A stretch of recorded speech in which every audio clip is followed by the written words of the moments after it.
Hello students, we were doing a chapter number 10 of class 9, that is gravitation.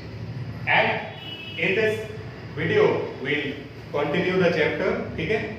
In the last video we have done what is gravitation, what is universal law of gravitation, and some key features of the gravitational force. For example, that it is an attractive force, it doesn't depend upon the medium in which the masses are being placed. Okay? It obeys inverse square law, it is a central force and it is a conservative force. ठीक है?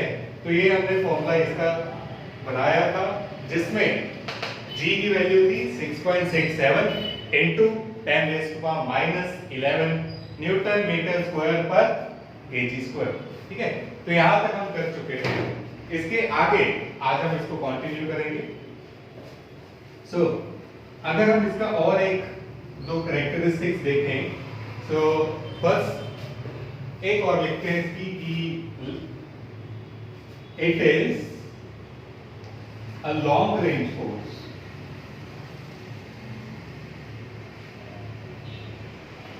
ठीक है? कि अगर मैं कहूं कि इसकी रेंज कितनी है, ठीक है, कि कहां से कहां तक ये जो फोर्स है वो अप्लाई हो सकती है. फॉर एग्जांपल कि हम मैग्नेट में, चलो अगर मैं एक मैग्नेट की बात करूं, सो मैग्नेट की पावर मैं कहूं कि वो थोड़ी दूर जाके खत्म हो जाती है. ठीक है? तो अगर मैं कहूं ऐसे ही ग्रेविटेशनल पावर कितने दूर तक है. ठीक है? वैसे तो हमारी इलेक्ट्रोमैग्नेटिक भी काफी वो भी लॉन्ग रेंज है, बट फिर भी सिर्फ समझने के लिए कि अगर मैं मैग्नेट का देख रहा हूँ कि मैग्नेट का यहाँ किसी हल्की सी चीज को रखूंगा वो अट्रैक्ट कर लेगा. ठीक? थोड़ी और आगे रखूंगा तो भी अट्रैक्ट कर लूंगा, बट ज्यादा दूर रखूंगा तो वो नहीं करेगा. फाइन. तो ऐसे ही अगर मैं ग्रेविटेशन के बारे में सोचूं, सो मैं कहूँ कि मेरे पास ये दो चेयर्स है, ये तो पास पास है फिर भी अट्रैक्ट नहीं कर रही है ना. But this we have learned in the previous video that this gravitational force is a weak force and it is negligible in case of such small masses. ठीक है? But if we have higher mass, if we have कोई body है जिसका बहुत ज्यादा mass है, for example earth and sun, so उस case में अगर मैं कहूँ कि हम देखें, then the gravitational force has long range. ठीक है? long range means कि अब सन और अर्थ के बीच का डिस्टेंस ही देख लो कितना ज्यादा है. फाइन. तब भी फोर्स लग रही है. ऐसे ही सन अर्थ तो फिर बीच में, आगे जाके अगर मैं 8th प्लेनेट तक चला जाऊं, अगर मैं सैटर्न तक जाके देखूं, ठीक, तो सैटर्न और अर्थ के बीच में कितना डिस्टेंस है. फाइन. ऐसे ही सब प्लैनेट्स के बीच में इतना डिस्टेंस है, फिर भी sun is applying force on them. तो it is a long range force. ठीक है? देन एक और इसका कैरेक्टरिस्टिक्स हम लिखते हैं, दैट इज कि it obeys Newton third law of motion.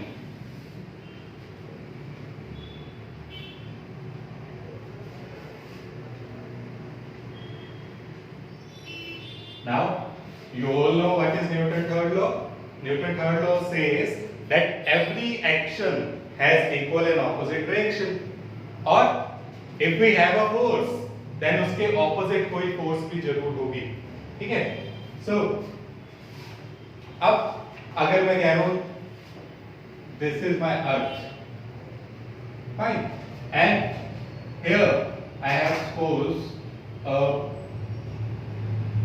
ठीक है, कोई भी ऑब्जेक्ट है मेरे पास, ये लो कोई ऑब्जेक्ट है A. फाइन. देन अगर इस ऑब्जेक्ट को मैं अर्थ की सरफेस के ऊपर ऐसे लीव करूं, फॉर एग्जांपल मेरे पास एक डस्टर ही है. फाइन. अगर मैं इस डस्टर को लीव करूं तो जितनी फोर्स अर्थ इस डस्टर पे लगा रही है उतनी ही फोर्स डस्टर भी इस अर्थ पे लगा रहा है. सुनने में लगा ना? ठीक है? But it is true because हमने फॉर्मूला क्या किया था, G m1 m2 by r², ये लिखा था हमने. ठीक? अगर मैं देखूं कि फोर्स F1 मैं कह देता हूं कि फोर्स बाय द अर्थ, ठीक है, बाय द अर्थ ऑन ए, ये कितना होगा? सपोज इसका मास है m1, इसका मास है m2 और इन दोनों के बीच में डिस्टेंस है r। फाइन, तो ये कितना फोर्स लगा रही है, इसका फॉर्मूला देखते हैं। ये फोर्स लगा रही है F1 G, इन दोनों के मास का product, that is m1 m2 और दोनों के बीच में जो डिस्टेंस है उसका स्क्वायर। फाइन, तो ये फोर्स लगा रही है अर्थ इस बॉडी पे।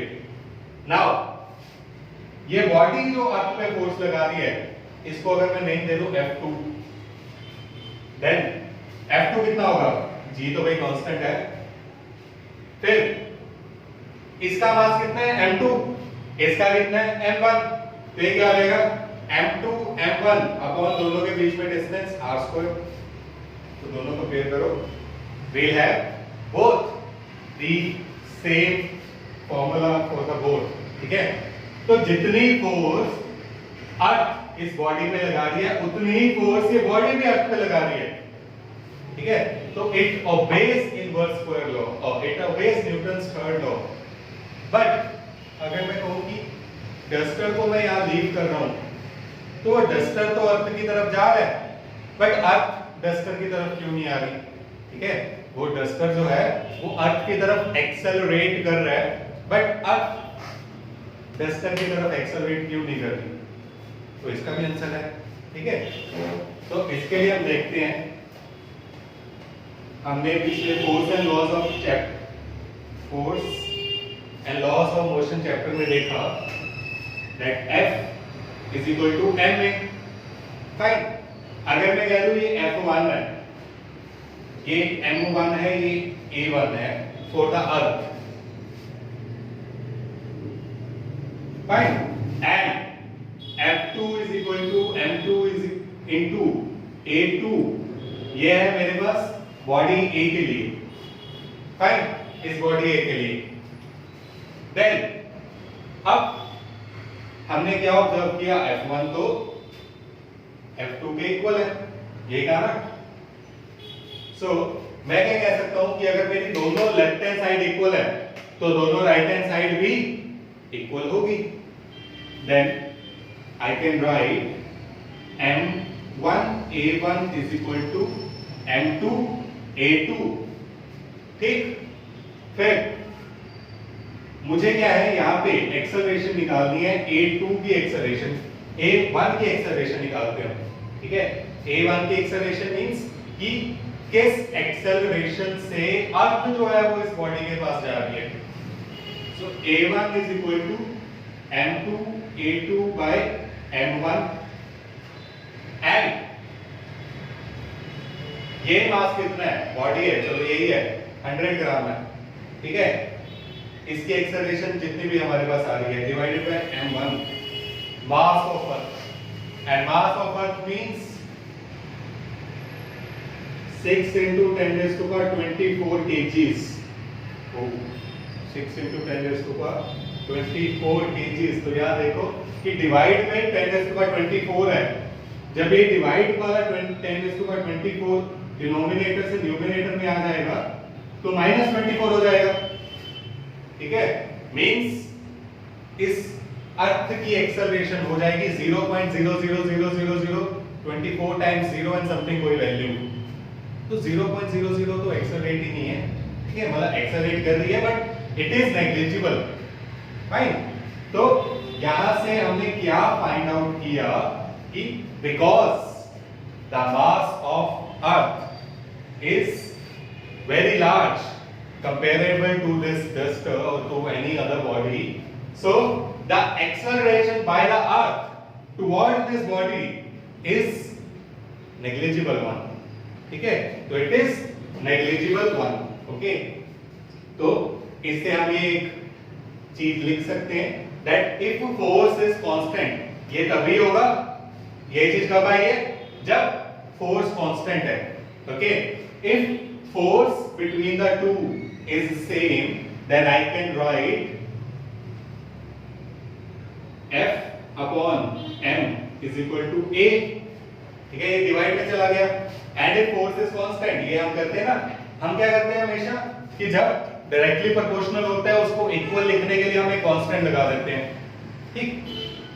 ये फॉर्मूला निकालने के लिए भी हमने किया था कि हमारे पास f is directly proportional to m1 m2 by r² था, डायरेक्टली प्रोपोर्शनल हटा के हमने g लगाया।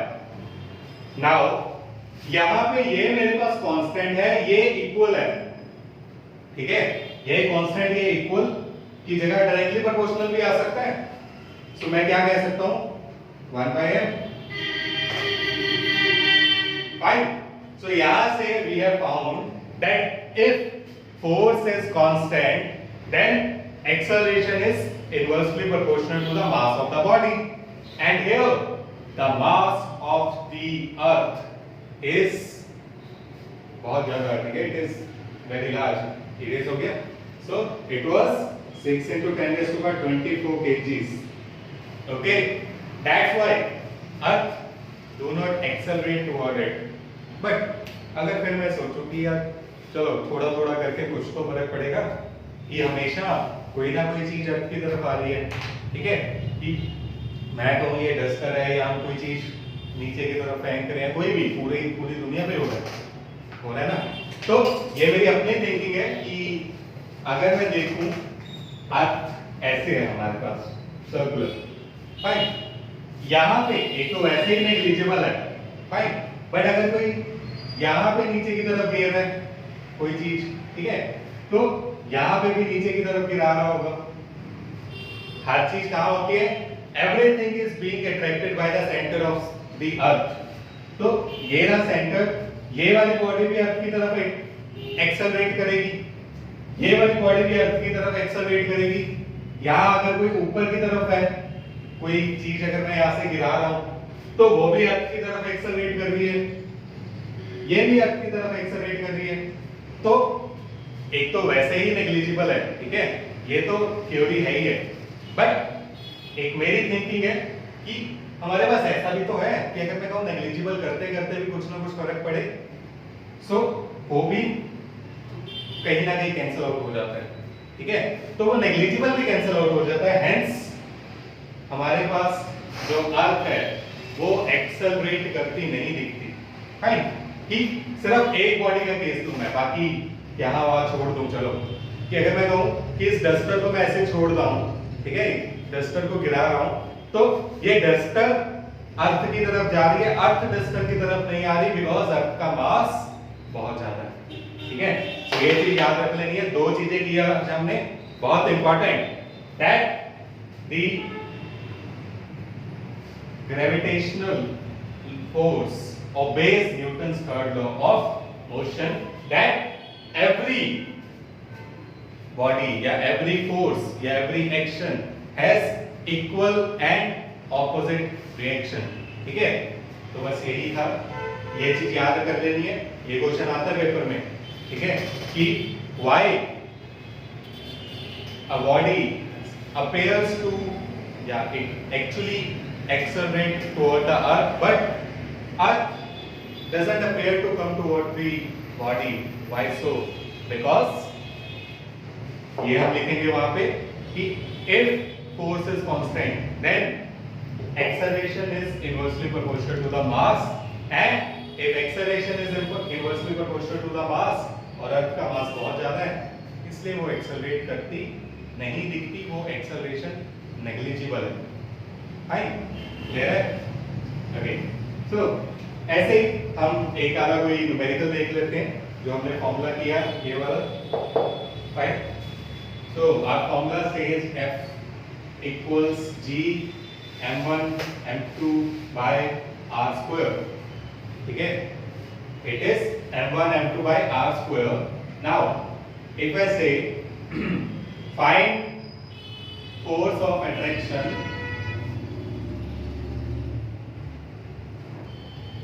between, NCERT क्वेश्चन है तुम्हारा, between earth and moon, if, अब क्या क्या चाहिए मुझे, दिया क्या होगा खुद ही सोचते हैं, मुझे अर्थ और मून में फोर्स निकालनी है, जी तो पता ही है, m1 m2 मतलब mass of earth and mass of moon given होना चाहिए, ठीक है। So here I am given that mass of earth is 6 into 10 raised to power 24 kg। ये तो याद ही हो गया होगा, ठीक है, 3 बार कर लिया हमने। देन मास ऑफ मून ये कितना है? It is 7.4 into 10 raised to power 22 kgs, ठीक है।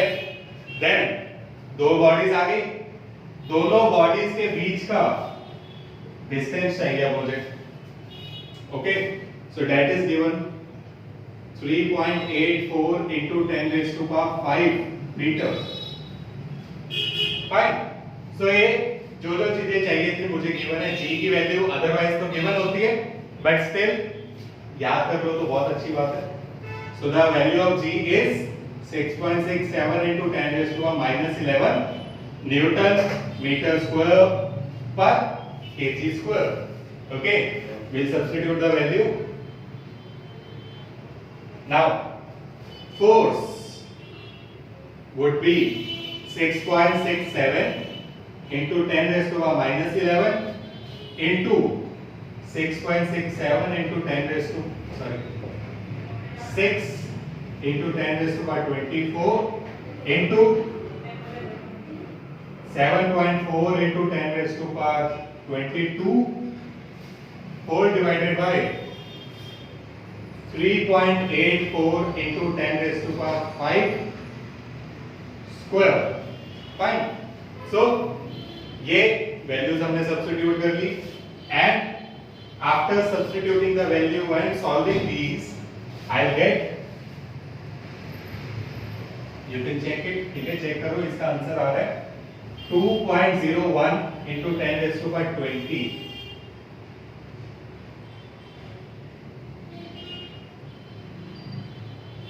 न्यूटन्स। फाइन।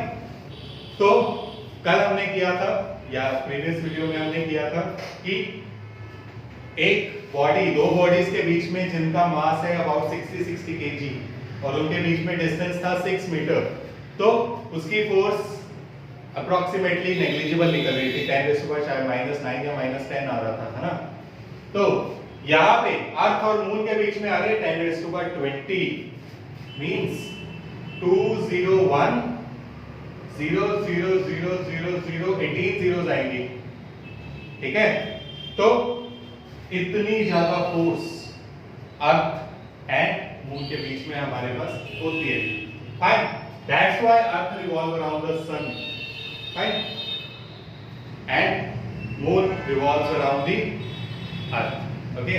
सो अगर हम सन और अर्थ का निकालें वो तो इससे भी ज्यादा आएगी, बिकॉज सन का जो हमारा मास है वो ज्यादा है, बट हमारे पास उनमें डिस्टेंस भी ज्यादा होता है, ठीक है। मून और अर्थ में डिस्टेंस कम है। So this is the numerical, easy है, कोई मुश्किल नहीं। फिर अगर मैं कहूं कि let a body double its mass, and distance between the bodies also doubles, ठीक है।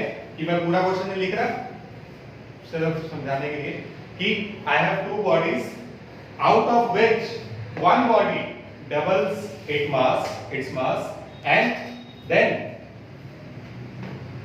that distance between the two bodies also doubles, then find the ratio of the force, ठीक है। तो मुझे रेशियो निकालनी है, सो हम इसको कर लेते हैं। इफ आई से इनिशियली, जो पहले केस 1 करते हैं, चलो केस 1 कि पहली बॉडी का मास था m1, दूसरी बॉडी का मास था m2 और दोनों के बीच में डिस्टेंस था r, ठीक है। तो फोर्स की क्या वैल्यू होगी? g m1 m2 by r square, ठीक है। दूसरे केस में क्या हुआ? केस 2, इसको हम 1 नंबर दे देते हैं। केस 2 सेज कि जो मास था फर्स्ट बॉडी का that is twice of the first, कि पहले जितना था उससे डबल हो गया, और m2 remains the same, जितना था उतना ही रहा, but that distance between the two becomes twice, ठीक है, distance between the two become twice and I have to find the force, तो इसको F2 नेम दे देते हैं। G फर्स्ट बॉडी है 2m1 मास की, सेकंड है m2 की, एंड नीचे आ जाएगा डिस्टेंस का स्क्वायर, और डिस्टेंस कितना है 2r, so I get F2 is equal to G, 2 आगे लिख दिया मैंने, G m1 m2 by 2 square is 4 and r square, ठीक है। 2 और r, ये 4 हमारा कैंसिल होके मेरे पास कितना आ गया, ये F2 यहां लिख लेते हैं, I get F2 is equal to G m1 m2 upon 2 r square, ठीक है, ये बचेगा। ओके, सो मुझे क्या है उन्होंने फाइंड द रेशो, ठीक है, ratio means F1 upon F2 निकालना है, तो F1 की वैल्यू क्या है, G m1 m2 by r square, right, and multiply, मेरे पास जो F2 है ये डिवाइड में ऊपर जाके रेसिप्रोकल हो जाएगा, तो I get 2r square upon G m1 m2 and 2:1, ठीक है। तो ये मेरा आंसर आ गया 2:1। इसको बहुत बड़ा करके लिखा है मैंने, ठीक है, ताकि इजीली समझ आ जाए, पूरे एक एक स्टेप लिखे, बट अदरवाइज अगर मैं सोचूं तो मैंने क्या किया, मास डबल कर दिया, रेडियस डबल कर दिया, तो ये 2 हो गया, ये 4 हो जाएगा, कट के आ जाएगा मेरे पास 1/2। इसको हम सीधा मतलब सोच के भी बता सकते हैं, ऐसा कोई मुश्किल क्वेश्चन नहीं है ये, ठीक है। सो ऐसे ही अगर मैं कहूं that if the mass of both the bodies become double and the distance become thrice, तो क्या होगा, देखो F3 is equal to मास दोनों का डबल हो गया, तो 2m1 2m2 मतलब 4 G m1 m2 upon 3 times distance, और 3 का स्क्वायर 9 r स्क्वायर, ये आ जाएगा। अब अगर दोनों की रेशियो निकालूं तो मेरे पास क्या आएगा, F1 ratio F3 is equal to, अब मुझे पता है ये तो बेचारा कट ही जाना है, बचना क्या है, रेसिप्रोकल ऑफ दिस, ठीक है, तो मेरे पास क्या बचेगा 9:4, ये आंसर आ जाएगा, ठीक। अगर ना समझ आए तो इसको पूरा ओपन करके सॉल्व करके देख लो, ठीक है। कि अगर मैं कह रहा हूं if mass of the two bodies, both the bodies become double but the distance become thrice, तो फोर्स कितने टाइम्स हो जाएगी अगर मैं कहूं, चलो अब क्वेश्चन है कि बताओ how many times does the force change, so that means मुझे F3 निकालना है इन टर्म्स ऑफ F1, तो भाई ये वैल्यू F1 है, G m1 m2 upon r square, तो वहां से मैं क्या कह सकता हूं 4/9 F1, ठीक है ना, इस दोनों का रेसिप्रोकल करके F1 वहां ले लो, ये आंसर आएगा।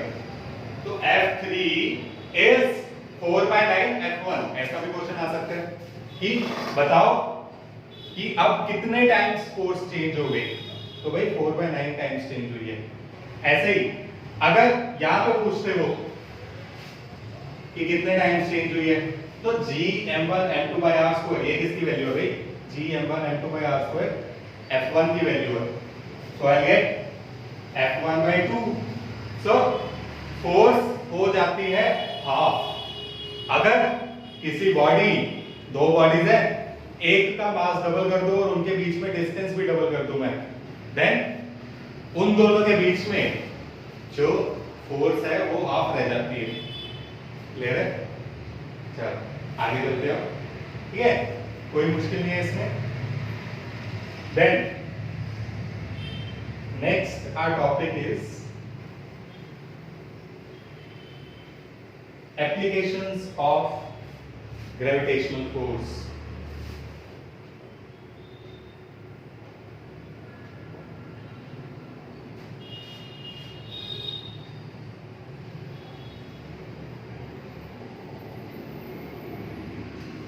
ठीक है, तो हमें एप्लीकेशंस बतानी है। अब मींस हम कहां कहां इस ग्रेविटेशन को ऑब्जर्व कर रहे हैं। वैसे तो बहुत जगह है ग्रेविटेशन हमारी, ठीक है, बट हम सिर्फ जनरल कुछ बताएंगे। So very first is we are binded to earth. ठीक है, तो we are binded to earth due to gravitation। अगर ग्रेविटेशन ना होती तो if we jump, और हम अर्थ से बाहर निकल गए होते। ठीक है, तो if I jump then I'll be attracted by the earth and क्या होगा कि मैं दोबारा अर्थ पर वापस आ जाऊंगा। बट अगर ये अट्रैक्शन होती ना, मैं जंप करता तो बाहर ही जाता। So we are binded to the earth due to this gravitational force of attraction. Fine. Then atmosphere on earth।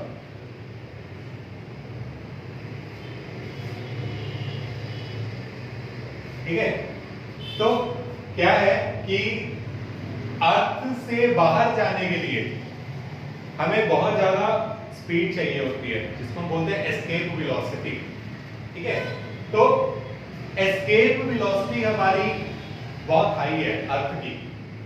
ठीक है, इट इज 11 किलोमीटर पर सेकेंड, अबाउट 11.2 था, तो 11.2 किलोमीटर पर सेकेंड इतनी वेलोसिटी से किसी को भेज दो तो वो अर्थ से बाहर चले जाएगा।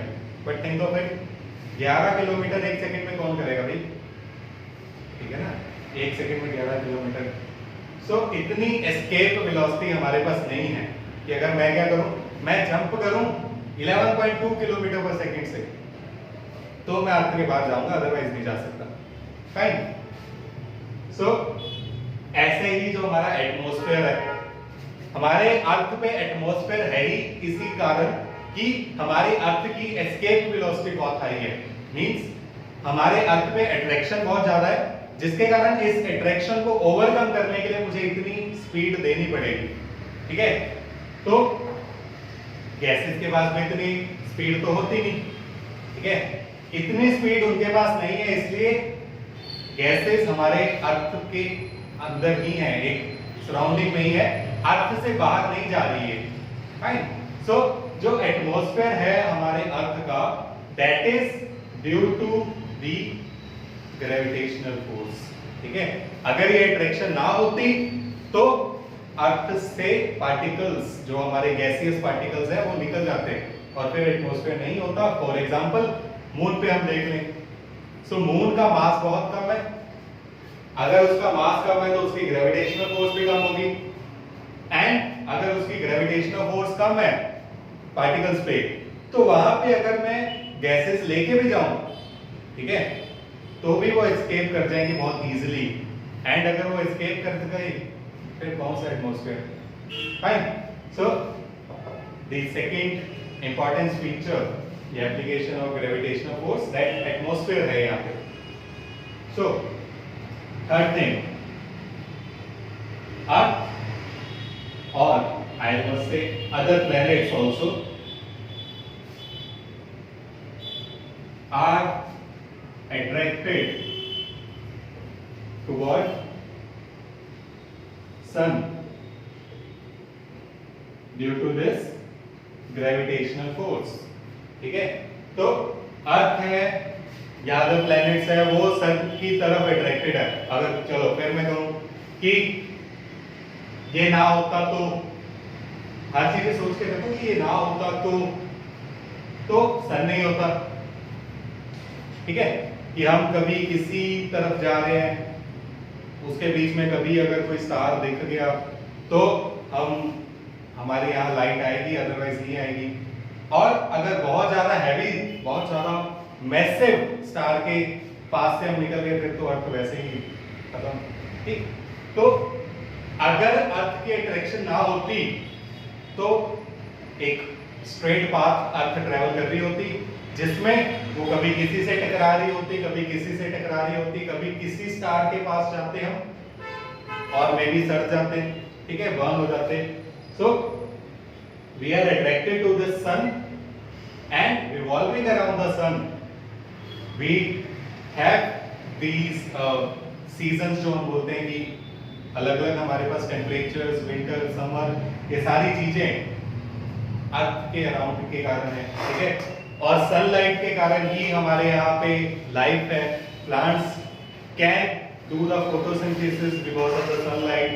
सो ग्रेविटेशन जरूरी है भैया। देन नेक्स्ट, प्लैनेट्स का अगर मैं कहूँ कि प्लैनेट सन के अराउंड घूम रहे हैं, प्लैनेट के अराउंड कौन घूम रहा है? Satellites. So satellite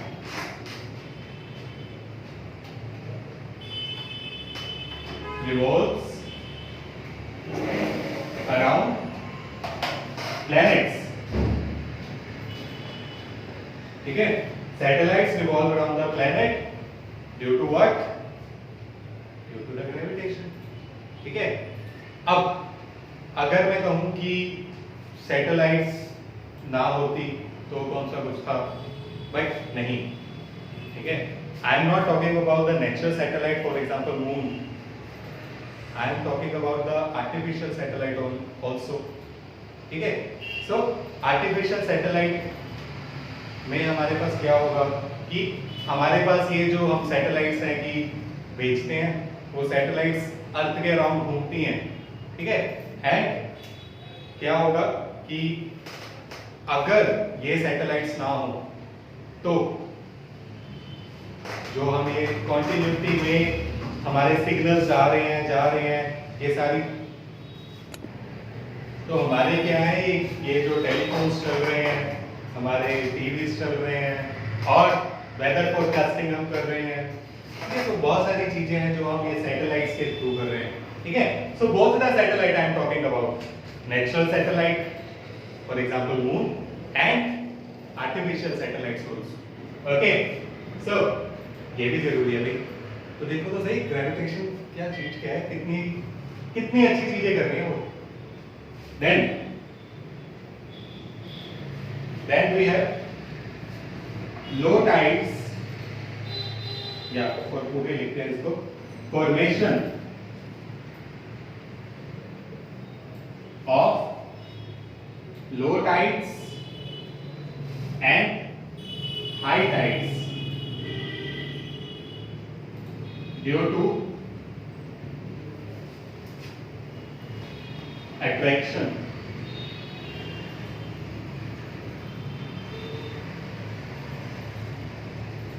of moon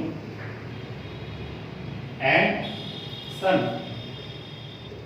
ठीक है, due to attraction of moon and sun हमारे क्या है, low tides and high tides बन गया। अब ये क्या चीज होती है कि अगर हम देखें कि कभी तुम अगर हिल स्टेशन पे गए हो या कभी वहां पे ज्यादा ऑब्जर्व होता है कि सुबह या आफ्टरनून में जो वाटर लेवल है वो कम होता है, बट वही हम देखें शाम में वाटर लेवल बहुत ज्यादा वहां पे इंक्रीज हो जाता है।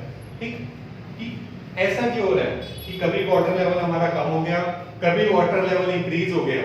सो इसको हम बोलते हैं लो tides and high tides. Low tides when the water level will decrease and high tides when the water level will increase।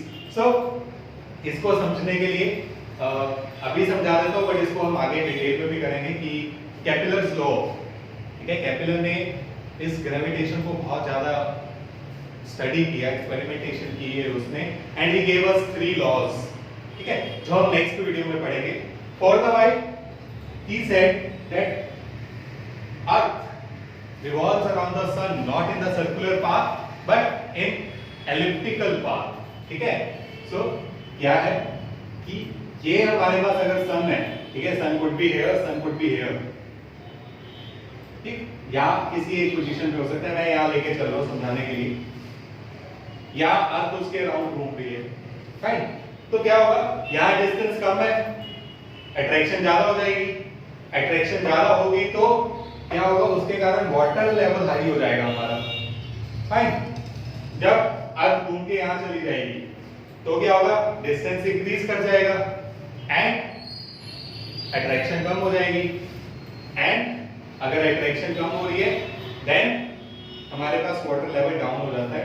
ऐसे ही सेम केस मून के साथ भी होगा, ठीक, कि मून और अर्थ भी आपस में ऐसे एलिप्टिकल मोशन में घूम रहे हैं, एंड उसमें भी क्या है कि जब मून क्लोज आता है तो वाटर लेवल ऊपर हो जाता है एंड ऐसे ही नीचे चला जाता है। So this formation of high tides and low tides is due to gravitation.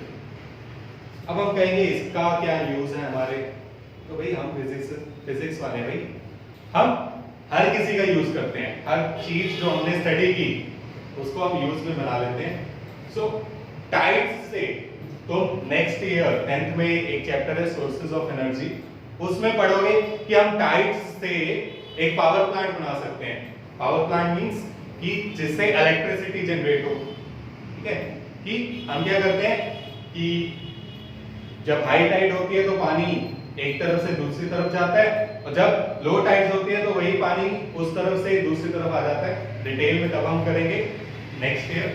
तो क्या होता है कि हम हाई टाइड्स और लो टाइड्स को यूज करते हैं इलेक्ट्रिसिटी जनरेट करने के लिए, ठीक है, उसके कारण वो टरबाइन घूमता है, जब वाटर फ्लो होता है तो इलेक्ट्रिसिटी जनरेट होती है। सो भाई हम इससे इलेक्ट्रिसिटी भी बना रहे हैं, ठीक है। तो these are the applications of the gravitation, ठीक है, these are some of the application। Otherwise और हम देखें बहुत सारी है यहाँ पे कि अगर मैं कहूँ कि ब्लैक होल हम बोलते हैं, ठीक है, कि हम कहते हैं कि gravitation is the weakest force, but black hole में ग्रेविटेशन बहुत ज्यादा होती है। व्हाई? वो कभी कुछ सर्च करना, ठीक है, कि उसमें क्या होता है कि बाकी सारी फोर्सेस जो है वो खत्म हो जाती हैं उसमें, एंड सिर्फ मास हाईली डेंस मास रह जाता है, जिसके कारण ग्रेविटेशन, मास ज्यादा हो गया, मास बहुत ज्यादा हो गया तो फोर्स ऑफ अट्रैक्शन बहुत ज्यादा हो जाएगी, ठीक है। ऐसे ही न्यूट्रॉन स्टार्स है उसमें भी ग्रेविटेशन ज्यादा हो जाती है। तो क्या है कि और भी बहुत जगह ग्रेविटेशन को यूज करते हैं, ये तो जस्ट कॉमन बताए मैंने, fine. So I hope clear होंगे सारे, और इसमें ठीक है बहुत है। So these are the applications of the gravitational force. Fine. In the next video, we'll do our 3 laws of Kepler. ठीक है? Thank you so much. If you like the video, if you like my hard work and the knowledge, so please like and subscribe. Thank you.